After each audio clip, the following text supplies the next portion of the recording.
प्रियं मा आशुः शिशानो वृखभो न वेमो घना घनः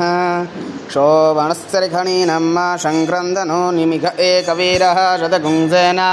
अजयत्सा गमेन्द्रः सङ्क्रन्दनेन निमिघेन शृणुना चित्कारेण तश्चवणेन शृणुना तदिन्द्रेण जयत तत्सहद्वञ्जुधो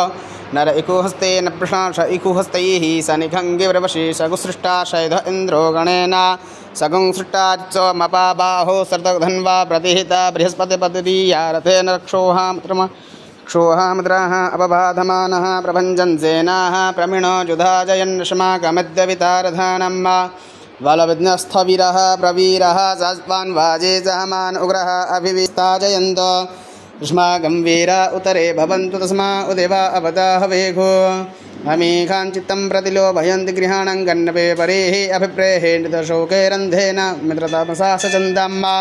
अपसृटा परपदसर्भे ब्रह्मशगुंसिते गच्छामत्रन् प्रपद्य स्वमामी घनकञ्चनोचिकः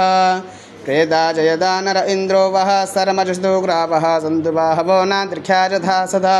असोज्जासेन मरुदः परे खपतिन ओजसा स्प्रथमानादङ्गूहततमसप्रते जधामि अन्यो अन्यन्न जानन्नद्रवाडाः इयं माद्योः शान्तिरन्तर्जगं शान्तिः पृथ्वी शान्तिरावः शान्तिरोखदयः शान्तिः वनस्पतयः शान्तिर्विश्वे देवाः शान्तिब्रह्म शान्तिः द्रवगुं शान्तिः शान्तिरेव शान्तिः सा मा शान्तिरेधि यतो यतः शमीहसे ततो न अभयं कुरु सन्नः कुरुप्रजाभ्यो भयन्नः पशुभ्यः सुशान्तिर्भवतु। ॐ द्योः शान्तिरन्तर्जगुं शान्तिः पृथ्वी सौखदयः शान्तिः वनस्पतयः शान्तिर्विश्वे देवाः शान्तिब्रह्म शान्तिः द्रवगुं शान्तिः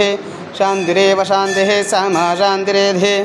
यतो यतः शमीहसे ततो न अभयं कुरु सन्नः भयन्नः पशुभ्यः